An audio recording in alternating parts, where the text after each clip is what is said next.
شیعہ سنی کی شادی کے بارے میں کیا مسئلہ ہے؟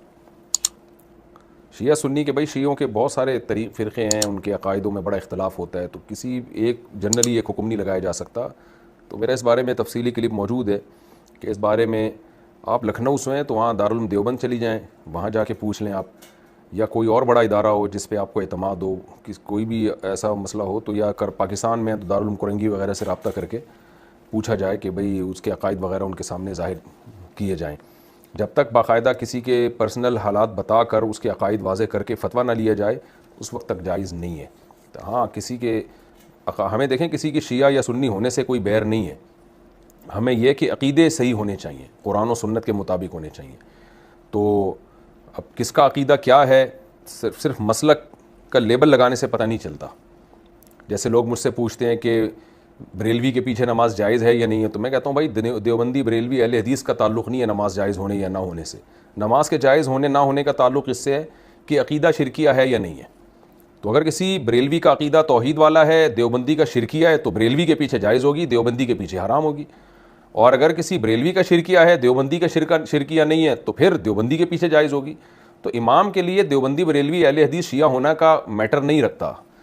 تو میٹر یہ چیز ہے کہ آپ کو پرسنلی کسی کے عقیدے معلوم ہو، پھر بھلے وہ شیعہ کہے اپنے آپ کو، دیوبندی کہے، بریلوی کہے، ہمیں اس سے کوئی بیر نہیں ہے، کوئی مسئلہ نہیں ہے.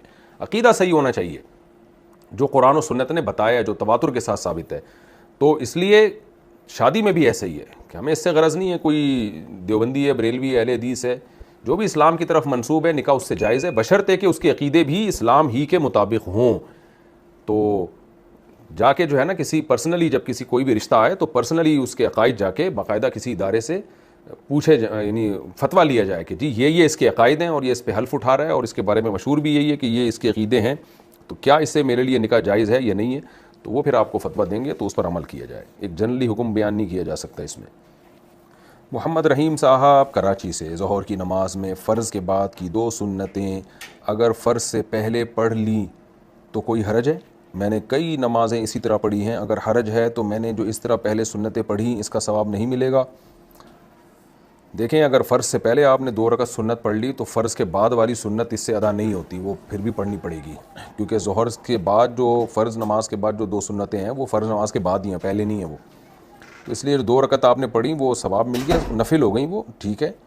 ویسے بھی حدیث میں آتا ہے کہ بین کل اذانین صلاۃ، اذان اور اقامت کے درمیان نماز ہے، یعنی وہ الگ سے مستقل ایک سنت ہے کہ کچھ نہ کچھ نماز آپ پڑھیں تو اس کا ثواب مل گیا، لیکن وہ سنت موقدہ نہیں ہوئی. بہرحال اب اس کا کوئی تلافی نہیں ہو سکتی، آئندہ آپ پڑھیں، آج فرض کے بعد پڑھ لیا کریں 2 سنتیں. انڈیا سے کسی نے پوچھا ہے کیا احتلام کے بعد آدھے بدن کو دھونا ضروری ہے؟ میں نے احتلام کے بعد ایسے ہی غسل کر کے نماز پڑھ لی تو کیا میری نماز قبول نہیں ہوگی؟ آپ نے اگر احتلام کے بعد غسل کر کے نماز پڑھی تو ہی قبول ہوگی، غسل کیے بغیر پڑھتے تو قبول نہ ہوتی، جب غسل کر لیا تو قبول ہو گئی. باقی آدھے بدن کو دھونا ضروری نہیں ہے، جہاں ناپاکی لگی ہو اس ناپاکی کو دھونا ضروری ہے. باقی جب غسل کریں گے تو پھر تو پورے بدن ہی کو دھوئیں گے نا آپ، لیکن آدھے بدن کا کوئی تعلق نہیں ہے اس سے، احتلام سے. جہاں گندگی لگی ہوئی ہے وہ دھوئیں. جو سنت طریقہ ہے نا فرض غسل کا وہ یہی ہے کہ سب سے پہلے آپ نے کیا کرنا ہے، جہاں جہاں گندگی لگی ہوئی ہے وہ جگہ دھونی ہے اور استنجا کرنا ہے، یعنی شرمگاہ کو دھونا ہے. اس کے بعد پھر آپ نے ہاتھوں کو دھو کے پہلے قلی کرنی ہے، 3 دفعہ غرارہ بھی کرنا ہے اگر روزہ نہ ہو، منہ بھر کے قلی کرنی ہے اگر روزہ ہو تو 3 دفعہ ناک میں پانی ڈالیں اور وضو کر لیں، بہتر ہے کہ پورا پراپر وضو کر لیں آپ. اس کے بعد پھر سر پہ پانی ڈال کے پوری جسم پہ پانی بہا لیں، یہ افضل طریقہ ہے غسل کرنے کا. اور دوسرے درجے میں یہ بھی ٹھیک ہے کہ آپ نے گندگی دور کی، پھر استنجا کیا اور اس کے بعد ہاتھ دھوئے آپ نے، پھر قلی کی، ناک میں پانی ڈالی اور پھر ڈائریکٹ پورا غسل کر لیا. پہلے والا طریقہ زیادہ افضل ہے، دوسرا طریقہ بھی ٹھیک ہے، دونوں طریقوں سے سنت کا ثواب ملے گا انشاءاللہ. اچھا بھائی، کشمور سے کسی نے پوچھا میں اور میری کزن ایک دوسرے سے محبت کرتے ہیں، وہ حافظہ بھی بن رہی ہے، پردہ بھی کرتی ہے، اخلاق بھی اچھے ہیں. ابھی تو بھائی سب کچھ ہی اچھا لگے گا کیونکہ آپ کو محبت ہوئی بھی ہے، لیکن مجھے وہم ہوتا ہے کہ کہیں وہ خراب نہ ہو، عجیب عجیب خیالات آتے ہیں. آپ خود بتا رہے ہیں آپ کو وہم ہوتا ہے نا، تو یہ وہم کی بیماری ہے. اس ٹینشن سے دماغ پھٹا جا رہا ہے. ہم نے ایک دوسرے سے محبت کا اظہار بھی کر دیا ہے. مجھے ایسا لگتا ہے کہ شریف لڑکیاں تو محبت نہیں کرتیں، لہذا کہیں یہ خراب تو نہیں ہے، پریشان ہوں، میری رہنمائی فرمائیں. دیکھیں صرف اتنی بات پہ کسی سے بدگمان ہونا کہ اس نے آپ سے محبت کا اظہار کر دیا ہے، یہ بات تو بدگمان ہونے کے لیے کافی نہیں ہے. کنواری لڑکی ہے, کوئی شادی شدہ نہیں ہے. وہ الگ بات ہے, لڑکیوں میں حیا ہوتی ہے, حیا کا بہرحال تقاضا یہی ہے کہ لڑکیاں خود سے نہ کریں, ماں باپ کریں ان کے معاملے میں جہاں. لیکن اور اگر کہیں لڑکی کو پسند بھی ہے تو اپنی والدہ کو بتا دے تاکہ وہ شادی کر دیں. لیکن بہرحال اگر اس نے آپ سے اظہار کر دیا اور آپ نے اس سے اظہار کر دیا اور ہے بھی کزن ہے, تو میں اس بحث میں نہیں پڑھ رہا کہ یہ مناسب کیا یا نامناسب کیا. لیکن اتنی سی بات پہ کسی سے بدگمان ہونا کہ وہ کوئی خراب لڑکی ہوگی, یہ جائز نہیں ہے. تو ویسے آپ کو کوئی اعتراض ہے تو الگ بات ہے, لیکن اتنی بات پہ آپ بدگمان نہ ہو, آپ اس سے شادی کر لیں. کیونکہ نبی صلی اللہ علیہ وسلم نے ارشاد فرمایا, صحیح حدیث ہے, لن تر للمتحابین مثل النکاح, دو محبت کرنے والوں میں نکاح سے بہتر کوئی حل نہیں ہے. تو اگر اس کو آپ سے محبت ہے, آپ کو اس سے محبت ہے, تو آپ اس سے شادی کر لیں, پیغام بھیج دیں. اور یہ دماغ جو آپ کا خراب ہو رہا ہے, یہ دماغ کو ٹھیک کر لیں آپ.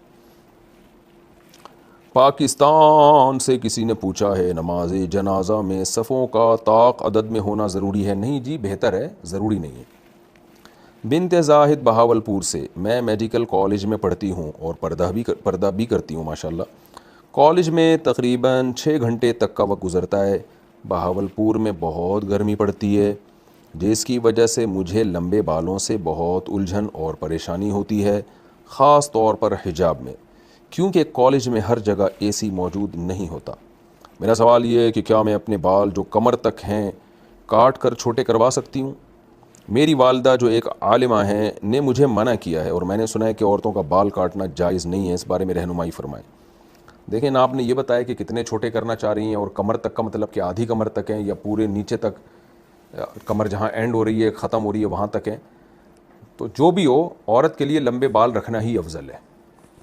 تو اس لیے, اور اس سے گرمی کم نہیں ہو جائے گی. آپ کتنے مردوں کی طرح تو کاٹنا ویسے ہی حرام ہے, بہت زیادہ چھوٹے کر لینا جیسے فاسق فاجر عورتیں کر رہی ہوتی ہیں, بالکل ہی مردوں جیسے بنا لیتی ہیں, وہ تو بالکل ناجائز اور حرام ہے.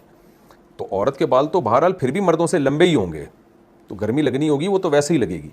تو اس لیے آپ کی والدہ جو آپ کو کہہ رہی ہیں آپ ان کی اطاعت کریں, اور اللہ آپ کو مزید پردے کی توفیق دے کہ آپ میڈیکل کالج میں پڑھتے ہوئے بھی ماشاءاللہ مکمل پردہ کر رہی ہیں.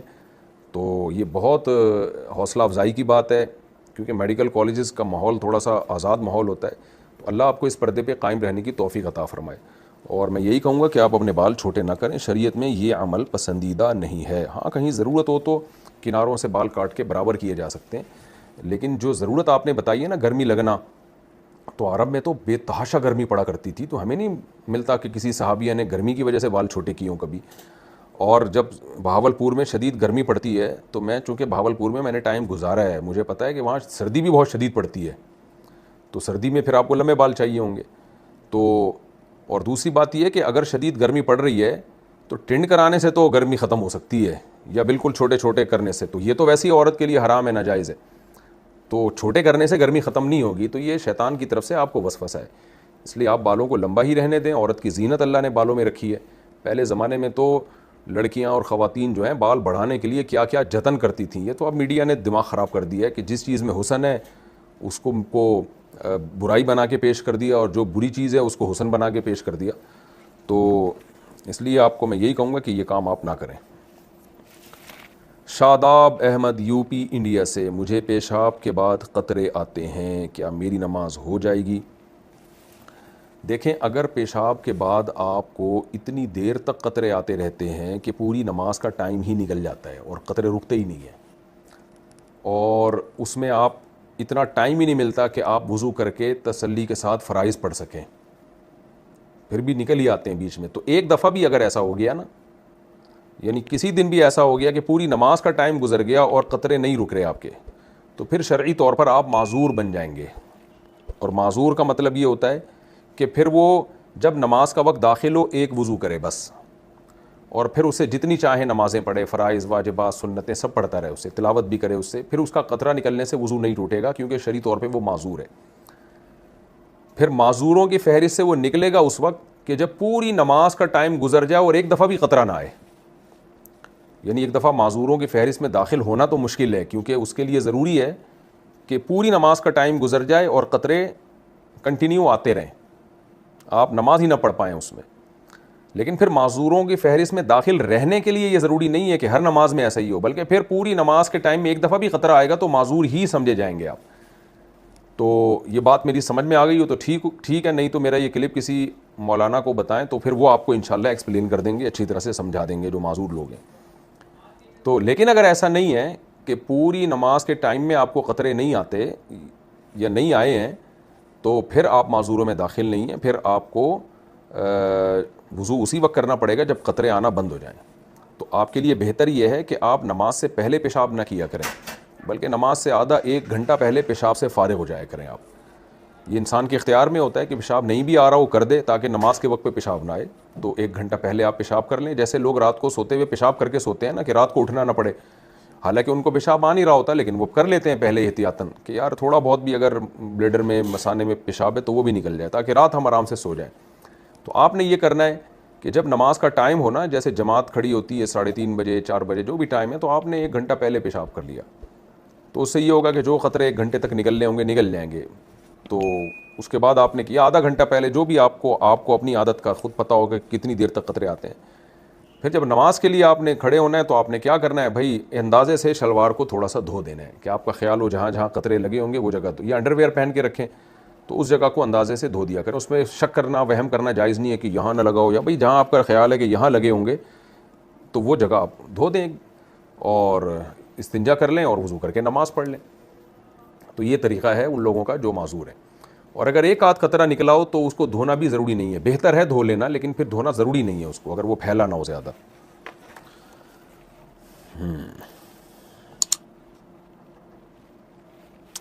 یوسف شیخ صاحب نے بھارت سے پوچھا ہے، میری عمر 28 سال ہے اور مجھے زنا کا خطرہ ہے اور میری والدہ اور والد کو میری شادی کے لیے کوئی رشتہ نہیں مل رہا.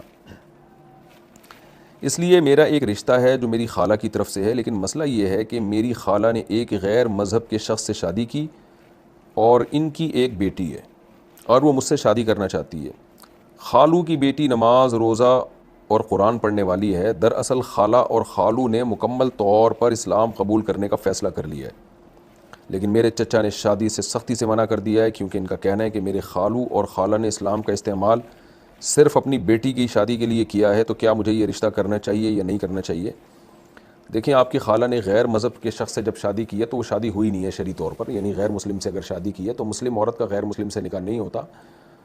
بہرحال اب بچی کا جہاں تک، ان کی بیٹی کا جہاں تک تعلق ہے تو اب ان کے والدین کی شادی ہوئی ہو یا نہ ہوئی ہو تو ان کی بیٹی سے بہرحال شادی کرنا شرعی طور پہ جائز ہے، خاص طور پہ جب کہ وہ دیندار بھی ہو تو جائز ہے اس. اب یہ آپ کا مسئلہ ہے کہ آپ اس سے کرنا چاہتے ہیں کہ نہیں کرنا چاہتے، کہ ان کے ماں باپ کا نکاح ہی شرعی طور پہ ٹھیک نہیں تھا. اور اس بحث میں اب پڑھنے کی ضرورت نہیں ہے کہ وہ بیٹی کی شادی کے لیے اسلام قبول کر رہے ہیں. ان کو اسلام قبول کرنے دیں اور ان کا نکاح بھی پھر ان سے کہیں دوبارہ کریں، آپ تجدید نکاح کریں اسلام قبول کرنے کے بعد. تو اب اس بحث میں پڑھنا کہ وہ بچی کی شادی کی خاطر اسلام قبول کر رہے ہیں، اس بحث میں پڑھنے کا کوئی فائدہ ہے نہیں. تو وہ جو بھی کر رہے ہیں وہ ان کا اللہ کا معاملہ ہے. بہرحال میں تو صرف شرعی مسئلہ بتا سکتا ہوں کہ آپ کے لیے اس لڑکی سے شادی کرنا جائز ہے. محمد حسین پشاور سے، میں اپنی کزن سے فون پر بات کرتا تھا اور کچھ ملاقاتیں بھی ہوئی تھیں جس پر میں بہت پشیمان ہوں اور میں نے توبہ بھی کر لی ہے. میں اس سے شادی کرنا چاہتا تھا لیکن کچھ ایسی باتیں ہمارے اور ان کے گھر والوں کے بیچ میں ہوئیں کہ ہمارا رشتہ ہونا ناممکن ہو گیا. جب مجھے پتہ چلا کہ یہ رشتہ نہیں ہو سکتا تو میں نے اس سے رابطہ چھوڑ دیا. ماشاءاللہ بھائی. اب اس کو جب بھی موقع ملتا ہے تو مجھے تانے دیتی ہے کہ تم ٹائم پاس کر رہے تھے. ہمارے گھر کے بچے ان کے گھر جاتے ہیں تو ان سے بولتی ہے کہ وہ جھوٹا ہے. اب میں نے توبہ بھی کر لی ہے لیکن پھر بھی کبھی کبھی مجھے خیال آتا ہے کہ میں نے اس کا دل توڑا ہے، میں نے گناہ کیا ہے. آپ مجھے بتائیں کیا کریں، کیا کروں؟ یا تو شادی کر لو بھائی فوراً، یا جیسے چل رہے ہو پھر بالکل تعلق ختم کر دیا. بالکل ٹھیک کیا آپ نے، ایک طرف ہو جانا چاہیے. تو توبہ استغفار کر لی آپ نے. اب آپ کی جو کزن آپ کو تانے دے رہی ہے، جو مرضی کہہ رہی ہے، اس کو اگنور کریں آپ، اس سے آپ کو کوئی گناہ نہیں ہوگا انشاءاللہ. ہاں، شادی کرنا چاہتے ہیں تو فوراً سے پہلے شادی کر لیں، اور اگر شادی کا ارادہ ہی نہیں ہے تو بس ختم قصہ. اس کو بولنے دیں جو وہ بول رہی ہے. تو خالی آپ نے تو نہیں باتیں کی نا، اس نے بھی تو کی ہیں. تو آپ نے گناہ کیا، اس نے بھی گناہ کیا ہے گپیں لگا کر. تو لیکن بہرحال اب توبہ کر لیا، بھول جائیں اس گناہ کو. اور شادی کا آپشن تو ہر وقت ہے آپ کے پاس، کرنی ہو تو کریں. باتیں نہ شروع کر دیں کہیں شادی کی، شادی کریں ڈائریکٹ. اب ایسا نہ ہو پھر گھنٹہ گھنٹہ فون پہ شادی کی باتیں کرنا شروع کر دیں آپ کی، جی میں پہلے ویسی باتیں کرتا تھا اب شادی کی باتیں کروں گا. عثمان صاحب نے پوچھا ہے، مجھے ایک لڑکی پسند ہے لیکن وہ تھوڑی ماڈرن ٹائپ تھی، پھر اس نے توبہ کر لی، کیا میں اس سے شادی کر سکتا ہوں؟ بھائی کر سکتے ہیں شادی اگر توبہ کر لی ہے. ماڈرن ٹائپ بھی تھی، پوری ماڈرن بھی نہیں تھی، اور کوئی گناہ تو نہیں کر رہی تھی، وہ آپ بہتر سمجھتے ہیں. آپ کو زیادہ پتہ ہوگا. بہرحال اگر وہ نیک پرہیزگار ہے تو آپ شادی کر لیں, نہیں ہے تو نہیں کریں. مرسلین خان کہتے ہیں جی کہ پتہ نہیں کیا لکھا ہوا ہے, کسی ادارے میں جاب کرتا ہوں, ہم گاڑی چلاتے ہیں, ہمارے ہاں اوور ٹائم کا سسٹم ہے, 4 بجے تک ڈیوٹی ہے, 4 بجے کے بعد اوور ٹائم لگنے کی لالچ میں ہم گاڑی بہت آہستہ چلاتے ہیں, جس سے کچھ گھنٹے اور ٹائم کے لگ جاتے ہیں. اس میں کوئی گناہ تو نہیں ہے؟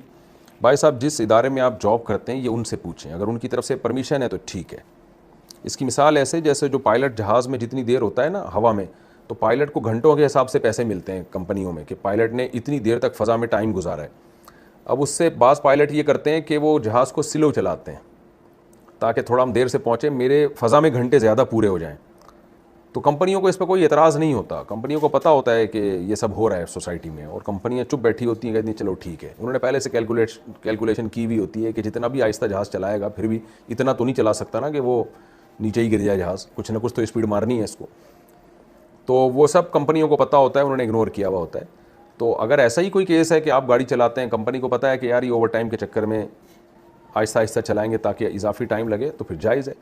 اور اگر دھوکہ دے رہے ہیں کمپنی کو, کمپنی کی طرف سے سخت پابندیاں ہیں اس ٹائپ کی, یا کمپنی کو پتہ ہی نہیں ہے کچھ کہ کیا ہو رہا ہے سوسائٹی میں اور ڈرائیور لوگ کیا گڑبڑیں کر رہے ہیں, تو پھر یہ عمل ٹھیک نہیں ہے. پھر آپ کمپنی سے باقاعدہ پرمیشن لیں. لیکن میرا خیال ہے کمپنیوں کو یہ سب چیزیں پہلے سے پتہ ہوتی ہیں کہ جب ہم اوور ٹائم کے پیسے دیں گے تو اوور ٹائم کے چکر میں کچھ لوگ ذرا سلولی بھی ڈرائیونگ کریں گے, یہ سب پتہ ہوتا ہے.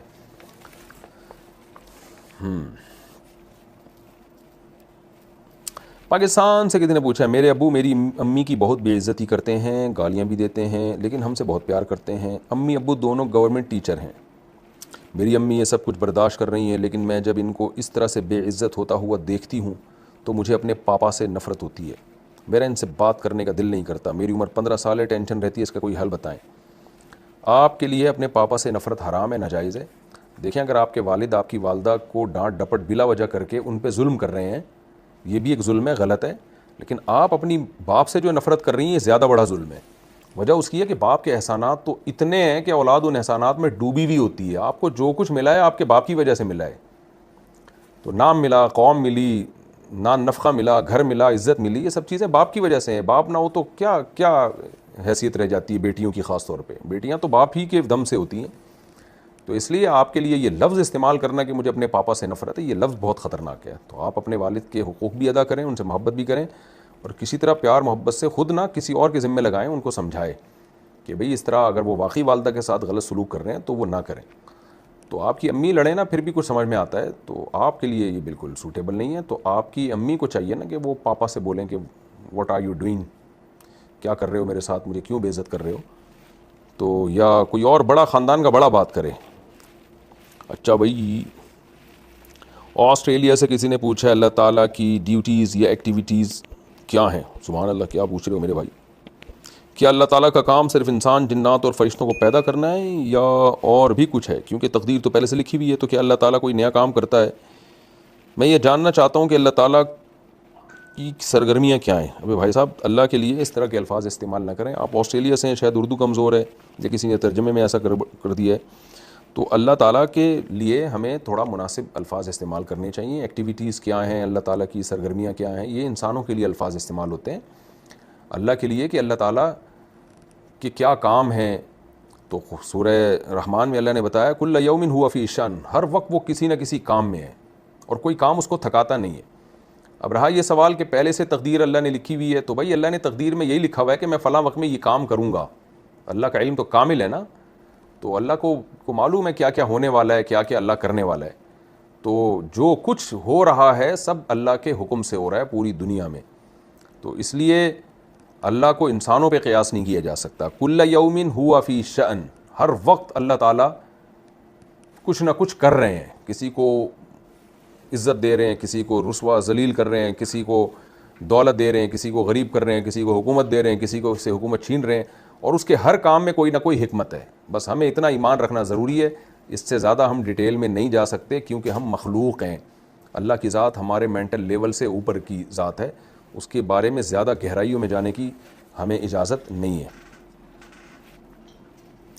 ذبیح اللہ صاحب انڈیا سے, میں جہاں کام کرتا ہوں وہاں میرے سر مجھے مورتی کی فوٹو کے سامنے اگربتی جلانے کے لیے دیتے ہیں، کیا ایسا کرنے سے مجھے گناہ ہوگا؟ حرام ہے بھائی، سخت گناہ ہے، کبیرہ گناہ ہے، بلکہ شرک ہے، کیونکہ یہ مورتی کے سامنے اگربتیاں جلانا عبادت سمجھا جاتا ہے یہ عمل کو، تو اس عمل سے آپ مشرک ہو سکتے ہیں۔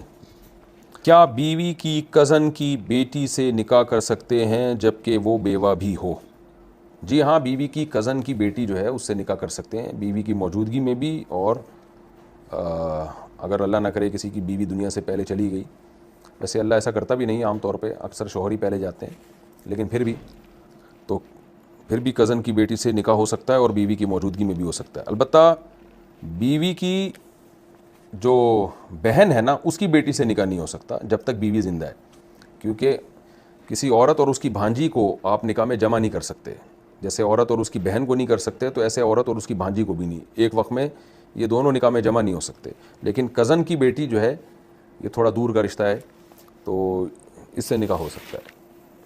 ماہ نور اختر کراچی سے، میرے پاس 6.5 تولہ سونا ہے، پہلے میں زکوٰۃ دیتی تھی مگر میرے پاس نقد رقم نہیں ہوتی، گھر کے اخراجات کی رقم بھی میری ملکیت میں نہیں ہے، اور اگر گھر کے اخراجات کے پیسوں سے میں خرچ کروں تو اخراجات پورے کرنے میں مشکل پیش آئے گی، اس صورت میں مجھے کیا کرنا چاہیے؟ کیا اس صورت میں بھی زکوٰۃ دینا لازم ہے؟ نہ دینے سے گناہ ہوگا؟ دیکھیں، زکوٰۃ آپ کو دینی پڑے گی چاہے نقد رقم ہو یا نہ ہو۔ تو یہ جو سونا ہے نا، یہ شریعت میں نقد اماؤنٹ ہی کے حکم میں ہے، یہ ایسے جیسے کہ میرے پاس $1,00,000 پڑے ہوئے ہیں لیکن کیش اماؤنٹ بالکل بھی نہیں ہے، تو بھائی اس کو یہی کیش ہے نا، تو شریعت میں تو اصل کرنسی ہے ہی گولڈ۔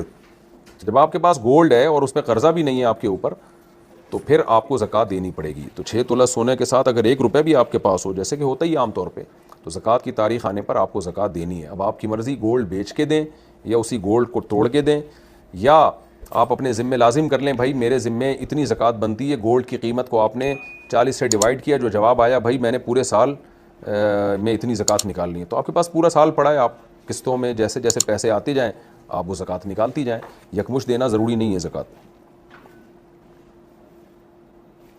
عبد المنان صاحب اسلام آباد سے، میں نے سنا ہے کہ جھک کر ملنا شرک ہے، تو کیا جو ہم بزرگوں سے جھک کر ملتے ہیں کیا یہ بھی شرک ہے؟ کسی کے سامنے جھکنا اگر عبادت کی نیت سے ہو تو پھر تو شرک ہے، لیکن لوگ عبادت کی نیت سے نہیں جھکتے، تعظیم اور ادب کی نیت سے جھکتے ہیں، تو یہ گناہ تو ہے لیکن شرک نہیں ہے، تو نہ جھکا نہ کریں کسی کے سامنے۔ ایک تو ہوتا ہے نا کندھے ایسے سکیڑنا، یہ تو جائز ہے، یہ تو تواضع ہے، ایک ہے باقاعدہ سر کو یوں پراپر طریقے سے جھکانا، یہ جائز نہیں ہے۔ ارباز صاحب کراچی سے پوچھتے ہیں، میری بیوی کا شادی کے بعد سے مطالبہ ہے کہ میں اپنے ماں باپ سے الگ گھر لے کر رہوں کیونکہ اس کی میرے والدین سے بنتی نہیں ہے۔ کوئی نئی بات نہیں ہے، میں بیوی کو الگ پورشن میں رکھنے کے لیے تیار ہوں، مگر والدین سے الگ گھر میں نہیں رہنا چاہتا کیونکہ میرا اور کوئی بھائی نہیں ہے، بہنوں کی شادیاں ہو چکی ہیں، والدین کا خیال رکھنے کے لیے ان کے ساتھ رہنا ضروری ہے، نیز الگ گھر لے کر رہنے کی میری استطاعت بھی نہیں ہے، رہنمائی فرمائیے۔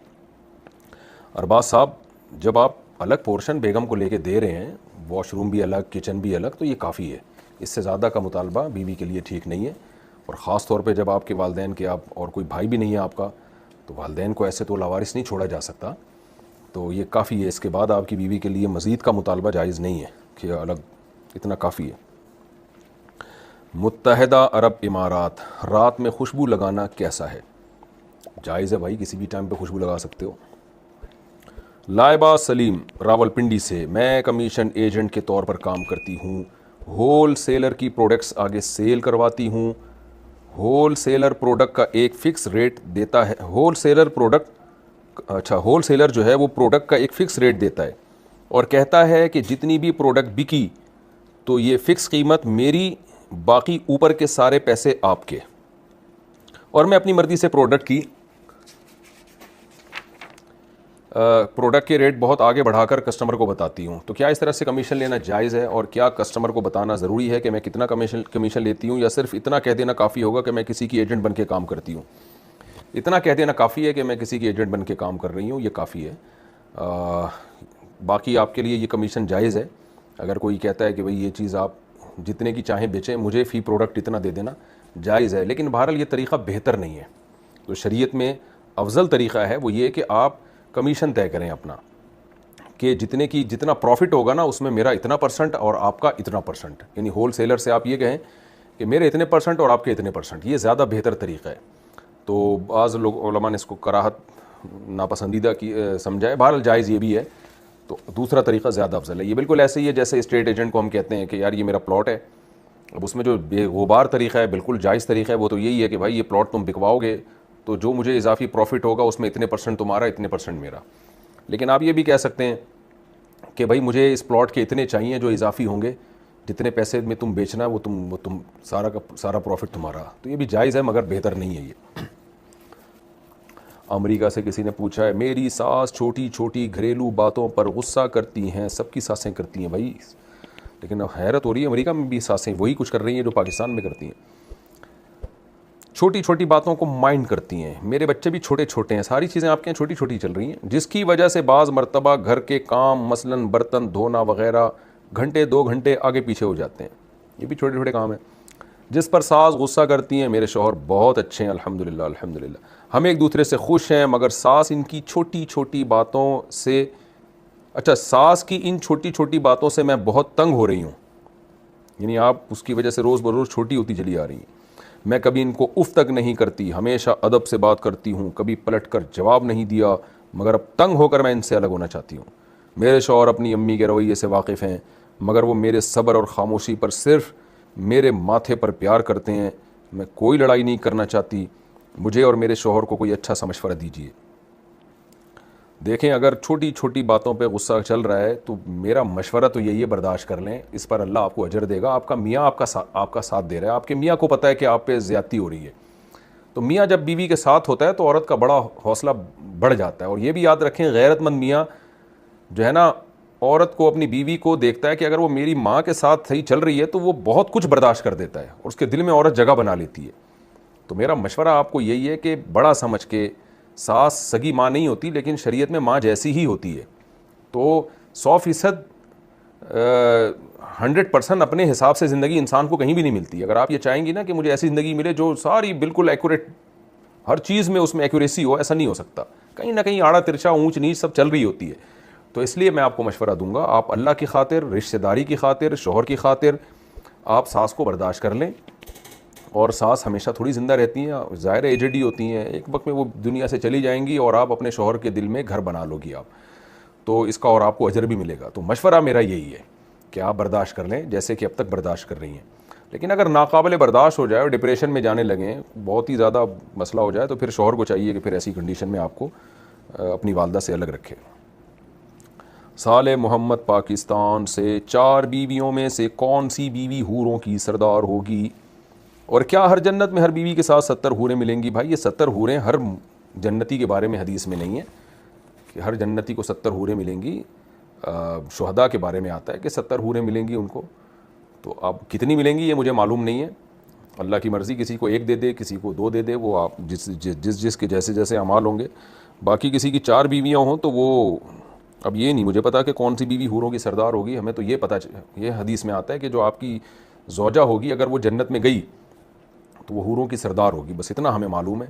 اب 4 سردار ہوں گی اللہ ہی بہتر جانتا ہے، مجھے اس کا جواب معلوم نہیں ہے.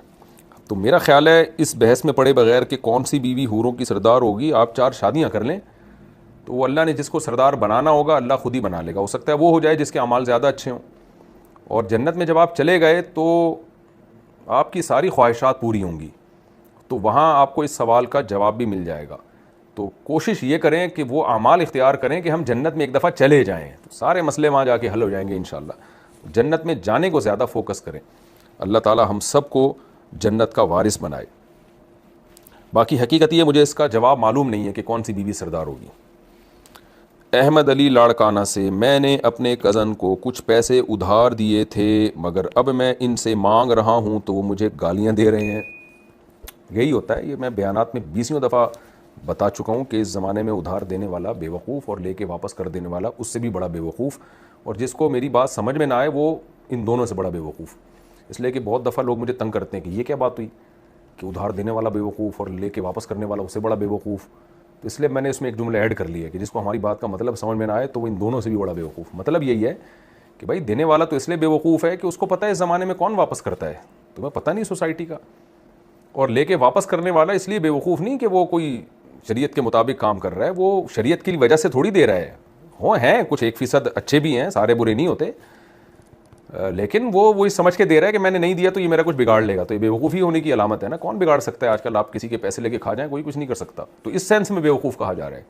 تو اس لیے کسی کی بات کے مطلب کو سمجھنا چاہیے. باقی شریعت میں قرض دینے کی بھی فضیلت ہے, میں اس کو مانتا ہوں, لیکن کس زمانے میں فضیلت ہے؟ اس زمانے میں جب لوگ پیسے لے کے واپس کر دیا کرتے تھے.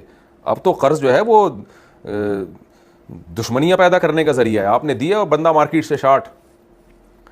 تو اس لیے جو ہے نا, آپ نے جب دے دیے تو اب وہ آپ کو پیسوں کے بجائے گالیاں دے رہے ہیں.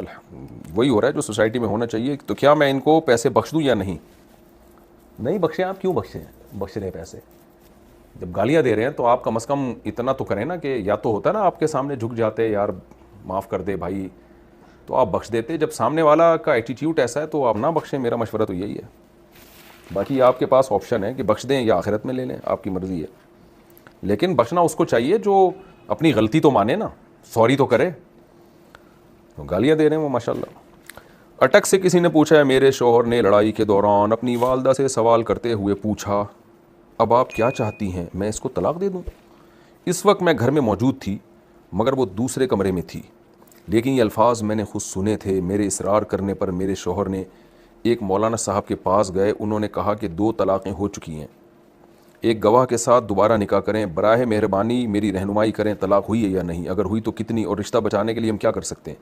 دیکھیں, صرف اتنی بات کہ آپ کے شوہر نے والدہ سے یہ کہا کہ اب آپ کیا چاہتی ہیں, میں اس کو طلاق دے دوں, صرف اتنی بات سے طلاق نہیں ہوئی ہے. یہ تو سوال ہے کہ آپ یہ چاہتی ہیں کہ میں دوں, دی تو نہیں ہے نا. تو جب تک طلاق دینے کی ورڈنگ یا الفاظ نہیں ہوں گے اس وقت تک طلاق واقع نہیں ہوگی. زرری صاحب آسٹریلیا سے, میں ایک ڈاکٹر ہوں.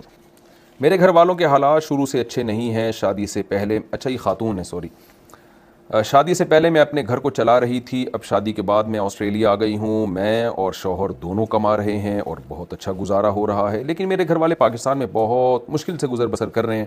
میرا بہت دل کرتا ہے کہ میں ان کی مدد کروں, لیکن میرے شوہر کی طرف سے بالکل اجازت نہیں ہے.